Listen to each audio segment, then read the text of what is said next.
किसान की सारी बात माननी ही पड़ेगी। आज मानोगे नहीं तो कल माननी पड़ेगी। 2024 में बताएंगे, अभी तो 2022 है। प्रतिनिधि भी जो हैं, चाहे वो टिकैत साहब हैं, अन्य लोग हैं, अच्छे लोग हैं, उनको साथ लेकर के चलें कि सारी मांग मानी जानी चाहिए। मैं तो पहले से कहता था, तब भी सरकार ने उस समय जब ये कानून आए और तमाम चीज़ें आई तो शायद मैं उन लोगों में से था जो खुल करके कहता था कि इनकी सारी बात मान लो, माननी पड़ेगी, आज नहीं तो कल माननी पड़ेगी।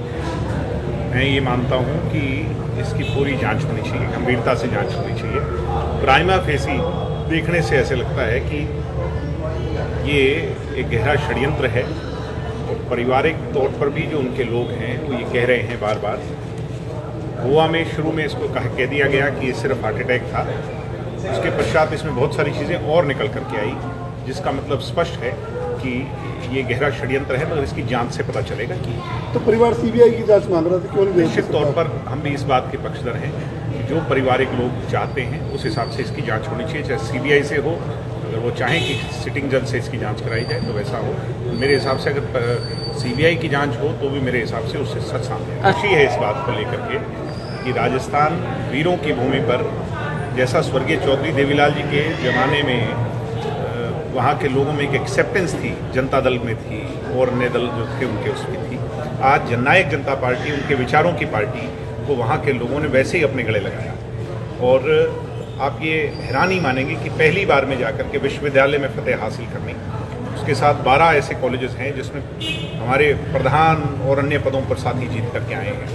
मैं 3 तारीख को फिर से दौरा करूंगा और राजस्थान के अंदर 2023 में कांग्रेस से लोग परेशान हैं और दूसरा किसी को चुन पाने का अभी तक मन नहीं बना पाया। वैकल्पिक तौर पर किसान और कमेरा जननायक जनता पार्टी की तरफ आस और उम्मीद से देख रहा है। दुष्यंत जी में अच्छा नेता की छवि मानता है, तो ऐसे में वो लोग भी चाहते हैं कि जननायक जनता पार्टी सक्रिय तौर पर, प्रत्यक्ष तौर पर वहाँ चुनाव लड़े और वहाँ के लोगों का समर्थन करें। 2024 में बताएंगे, अभी तो 2022 है। सर, पंचायती चुनाव में किसान दोबारा आंदोलन में बैठ चुके हैं, क्या रहेगी जेजेपी की भूमिका? मैं समझा दोबारा। किसान दोबारा मुश्तरका जमीन बचाने के लिए आंदोलन पे किसानों की सारी मांग मानी जानी चाहिए। मैं तो पहले से कहता था, तब भी सरकार ने उस समय जब ये कानून आए और तमाम चीज़ें आई तो शायद मैं उन लोगों में से था जो खुल करके कहता था कि इनकी सारी बात मान लो, माननी पड़ेगी, आज नहीं तो कल माननी पड़ेगी।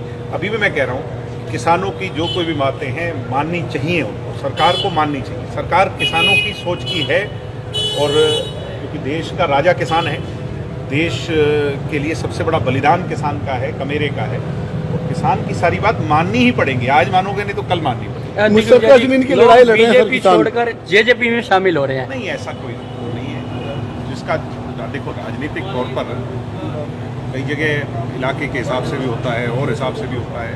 तो हमारे साथ पूरे कैथल में भी आपने देखा निरंतर जो है जेजेपी के साथ लोग जुड़ रहे हैं, और जिस तादाद में जुड़ रहे हैं मैं बड़े विश्वास से कह सकता हूँ आने वाले समय में यहाँ सभी सीटों पर बड़ा मजबूत पक्ष हमारा है। सर, 1 सितंबर से बड़े आंदोलन का आगाज करेंगे किसान, जेजेपी कहाँ? कह रहा हूँ कि किसानों की पहले ही बात मान लें, 1 सितंबर के आंदोलन की आवश्यकता ना पड़े, जो उनकी बात जायज़ है वो सारी मान लें।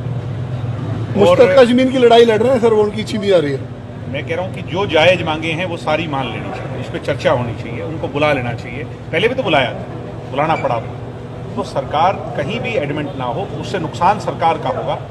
मैं फिर कह रहा हूँ कि सरकार को किसानों के साथ मिलकर के चलना चाहिए। उनके प्रतिनिधि भी जो हैं, चाहे वो टिकैत साहब हैं, अन्य लोग हैं, अच्छे लोग हैं, उनको साथ लेकर के चलें और उनकी बातें मानें। सर, जेजेपी चुनाव के लिए, पंचायत चुनाव के लिए कितने तैयार हैं? पंचायत चुनाव आपने देखा, हम जगह जगह मीटिंग्स कर रहे हैं और हमारे प्रभारियों की ड्यूटीज़ लगी हैं और सब बड़ी अच्छी तरीके से चल रहा है। सबसे पहली पार्टी जननायक जनता पार्टी है जो पूरी तौर पर तैयार है। और पंचायती चुनाव में अब ये तो पार्टी तय करेगी कैसे लड़ेंगे, मगर सबसे बड़ा दल हमारा बनकर